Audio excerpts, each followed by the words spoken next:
I'm Cody Heckberg. I'm traveling from one small town to another, trying to learn everything I can about the diverse and unique workplaces right in our own backyard.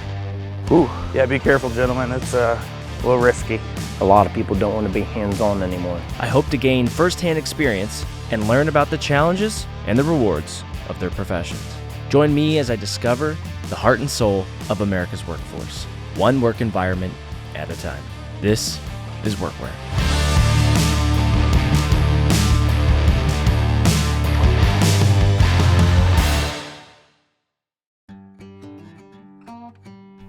On this episode of WorkWhere, we are going to head to one of the coldest states in the country right now, Minnesota. But before we do that, we need to pack a bunch of gear.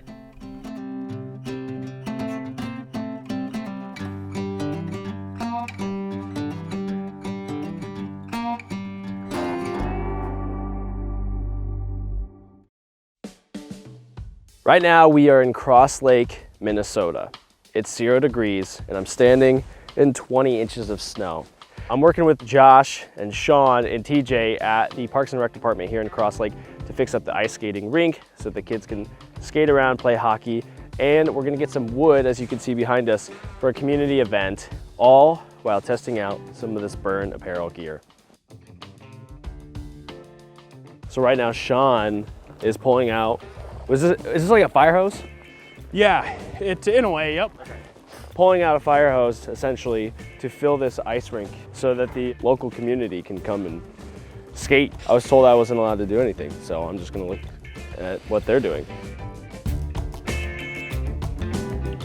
When you were bringing out the hose, I kind of assumed you were just gonna let it sit and let it flood up. So why are you using like the pressured version of that? I don't know, I've seen both ways. I like using the nozzle, dispersing it a little better. Just putting a thin coat on there. Okay. Since you're doing such a thin layer, is it even? Yeah, well with water, with your, even spraying it like this, it's gonna kind of seek its own level. Spraying it like that, I just think it's fairly even. Yeah. Depends on too how you start.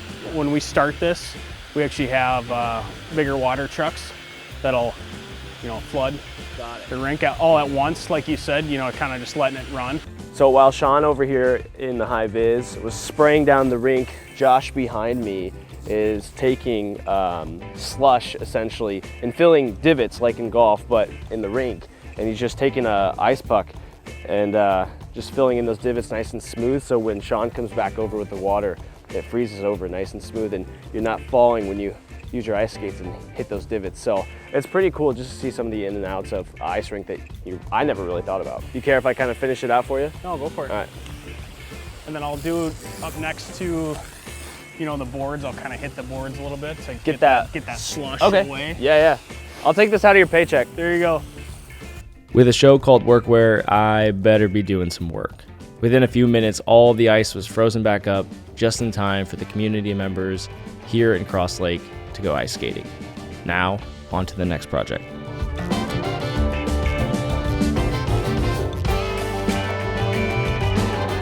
So behind us we have a skid steer. Can you kind of tell us exactly what we're going to be doing next? So Josh right now is checking oil in it before he gets going. He's going to grab the bucket attachment and clear some snow, where we're going to be grabbing the wood, cutting up some wood, getting it ready for a winter fest basically.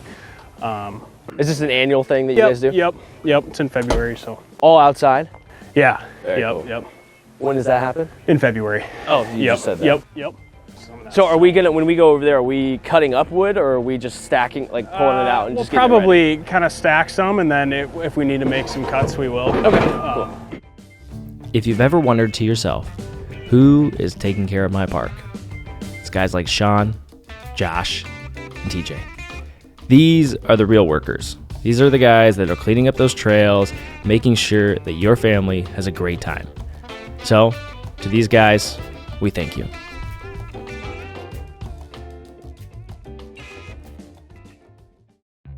The next stop in Minnesota was to meet up with my good buddy Jordan, who said we were going to go ice fishing. And when he told me to meet him at the lake, I didn't know he literally meant meet me on the lake. And after seeing what looked like thousands of trucks on the lake, I felt a little bit more comfortable. once I got there. Now, it's time to fish. So for those who don't ice fish or understand how ice fishing really works, Jordan here has something that sends a signal down to the bottom of the lake or the pond, wherever you fish, and it kicks it back. And it will tell you in a circular pattern, essentially, if there's fish there or not, or how the bottom is, if it's hard or if it's soft. And so Jordan's dropping a really tiny little micro bait down to catch bluegill or crappie, whatever presents itself. And you can see as he drops that bait down in real time, that green mark that essentially you'll see and puts it right on those fish, and you can see those fish come up live, which is really cool. And what's great about what he's doing is a lot of guys like sit on their knees, essentially like Jordan's doing.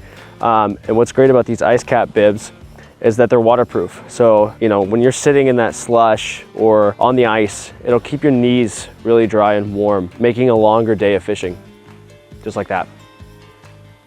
Not much, but he's honest. Spotty guy. Yeah, there we go.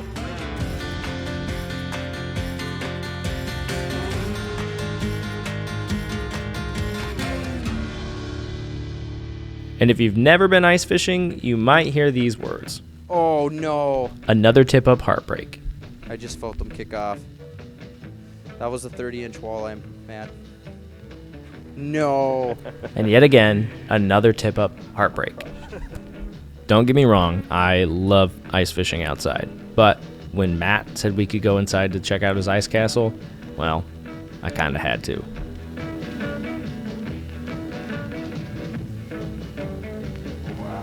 Nice. Perfect on the side. Didn't even have to lose your jig, Matt. As day one in Minnesota concludes, day two arrives.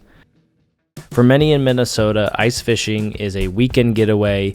However, for some, like Colt and Michelle Ringer of Aquaview, it has literally become their job, their daily lives, their work. How thick is the ice right now?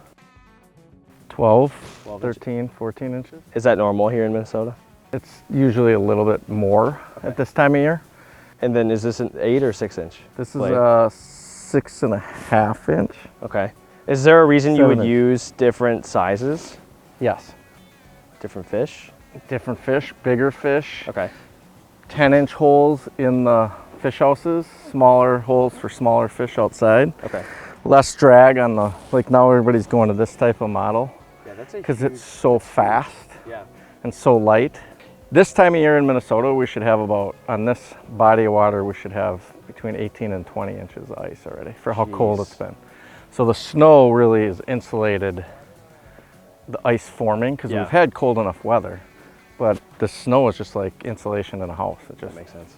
stops the ice from forming. So What do you need me to do now? You're gonna cut another hole? I'm gonna cut another hole and then we want to clean that one out. Where do I find a scoop? In the middle bucket. Oh, okay. Yep.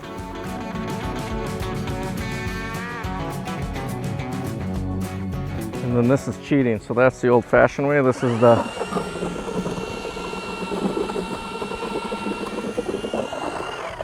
So you made me do all that work for nothing? well, you wanted to show off the what we've got set here is we call this a tip up, but it's actually a contraption. It's another brand, but it's the same concept as, you know, the traditional flags that you see, but we've got a rod and reel attached, and so we had the line trip. When a fish came and took it, it tripped this flag, so we know that we've got a fish on. So now what we're gonna do is you usually come over, you can see if the fish is running with the line, and it doesn't look like anything is happening, so this might be a false alarm. We call it a false flag. So something probably swam through, bumped the minnow, there's not too many scars on it. Sometimes those sunfish think they're bigger than they are, and drop it to the bottom, reel it up a couple, and I'll set the trap again. Set my line, set the flag. So now I'll show you when the fish comes and pulls it. Fish on. So you're not using any technology, we're just free falling it? We're going old school. I like it. We've used all the technology to know that there's a ton of fish swimming around here. How deep is it here? in this hole, we are probably in about 17, 18 feet of water. The big fish house behind us is in 20, so, and that's kind of a gradual drop off here, so. How did you get started with Aquaview? It's funny you asked that because I was telling my wife, I have a video of myself about 20 years ago out here when the cameras first came out. Aquaview was one, oh, I got a fish on, sorry. No, keep doing it. Oh, I lost it. You were talking too much. I was that's talking, why. I wasn't paying attention. So Aquaview was founded, like I said, we're in 25 years of underwater cameras, and we were using them out in this darn near same spot 20 years ago, doing this, sitting on a bucket, talking to a camera. That's awesome. So been aware of the cameras, been using them, been ice fishing for 25 years ago, and without boring you too much, 3 years ago now, right before COVID, had an opportunity to look for a business, and Aquaview was listed for sale. And we made a deal with the owners, and Like in the newspaper? no, it was listed with a broker. Yeah, like in the classifieds. Since we're talking about old school, half the people probably don't even know what the classifieds are anymore. No, probably not. And then we called them in the yellow pages. We looked them up in the yellow pages and phone book. You probably don't even know what a phone book is. I know what a phone book is. I'm not that. Here we go. Oh my gosh. I'm missing them. So Aquaview was founded when I was pretty much 5 years old. That'll show my age right there. Yep. So I've got you by a decade and a Yeah. couple of years. So you guys found it, had the talk. I'm assuming you and your wife had to really talk that over. Oh yeah. Big purchase, a big risk. Yeah. I mean, taking a business and all the risk, and let's see if I can get this guy up. I was paying attention to fishing a little bit there, so. But this is what we call bluegill or sunfish. One thing I really wanted to know from Colt was, where did he get his love for fishing? I would say Camp Fish was the influencer, the driver, and then it opened the door where I could kind of fish on my own. And then, yeah, there's been a lot of, I would say, friends, parents who fished a lot, would take me on trips, took me to Canada, kind of kept that passion going. And then my parents were always supportive, and my dad would always take out, and then it got to a point where I was taking him fishing and, doing the electronics, everything I learned from Camp Fish and from reading books. This is back when we had to read books. There weren't YouTube videos to watch it, to the fun part, fast forward, and, we had a couple of the kids out here today, high school fishing has taken off, and we started leagues around on this lake, and kids leagues, and kind of made it like a sport. And if you look, kids can get a scholarship for fishing at college for bass fishing. It's just crazy how that has taken off, and I've been involved in it my whole life, and Aquaview was a perfect opportunity to kind of blend, my passion for fishing and as a